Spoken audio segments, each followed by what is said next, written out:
So it was a very hard life. We lived a hard life, but a happy life.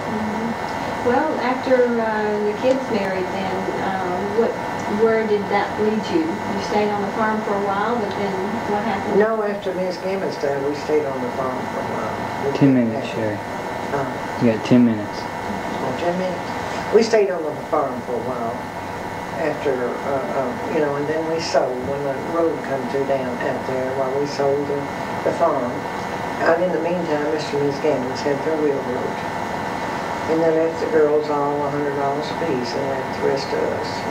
Well, you'd worked so hard together Yes. to keep the farm and, Yes. and that sort of thing. And then when we sold the farm, we built a house up in the Highlands and we prepared it for Pappy. We made him a nice room and also for Terry to have the freedom for his friends at 16, you know. And we made his, you know, that was built up there. It was a big master bedroom with a nice bath, and we took care of it until he died. And what kind of work did you do then? We was running a restaurant. That's when you opened the restaurant. And what was the name of the restaurant? Kentucky Grill. I remember that. That's where we got our start. We worked in that for 6 years. And then we sold and went into the laundromat business.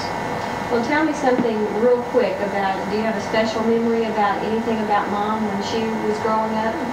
Anything that stands out in your mind? Oh, she was precious. She, what special talents did she have? Oh, she was very good at music. I would work all day and he would too, and we carried her to Nashville every week for piano lessons from a very good pianist. And she started playing in church when she was 8 years old. She was very talented in So music. she had a real talent. And Terry, what were his interests? Football. He was real athletic in high Yes. school, wasn't he? Yes, he was. But then he had another love. What's the other love that he has besides football? And even today, what he likes to do, I know, is flying. Yes. He went into the Army. Well, he went in college. He took ROTC and learned to fly. And then he went to flying, and then when he went to Vietnam, he flew. When he come back, he like to got killed over there. His plane, they shot his plane down, but he landed on our ground. And I thought maybe that he would forget flying. It's always stayed with him. It's with him. Well, now tell me about the grandchildren. How many grandchildren do you have now? I have 5. Yeah. Very sweet. And they range in ages quite a bit now, don't they? Yes. Yes, they do. Kelly was the youngest grandson I had when Terry had his. He was 21 when Terry had the little girl, Megan. And then a few years later he had one, Sarah. And I loved all of my grandchildren. Very, very much. But something about it was Steve. He was born, and we went in to see him that night, picked him up, and Pedro said, well, look at Pat Daddy's baby. And ever since Pat Daddy started. And of course your first grandchild stands out. I don't love him anymore, but that first one is a little special. And then 14 months later, well, I think it's 14 when you was born, and he was special. And then Kelly came along, and he was very special.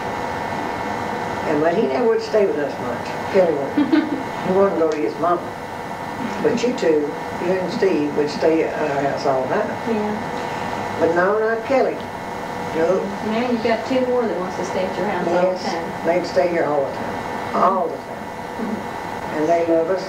They'll call during the week. Daddy, Daddy, I want to come up there. So they're very dear to us too. So, Well, I think we've pretty much covered a lot. We've got 5 minutes left. What I'd like for you to do is to the family of the future that you may never meet. What would you like to say to them? If you could say anything you could tell them to make their life a little richer. well, I would tell them to stick together with their husbands and love their children and their grandchildren. And always remember that God gives us everything. He gives us life. He gives us happiness. And I've had a lot of hard times, but that love's still there. That's the most important thing. God took us through it, and I just hope that God will take us home. And I'd like to tell my grandchildren and my great-grandchildren to live for God. Wherever it is, live for God. Good. This is wonderful.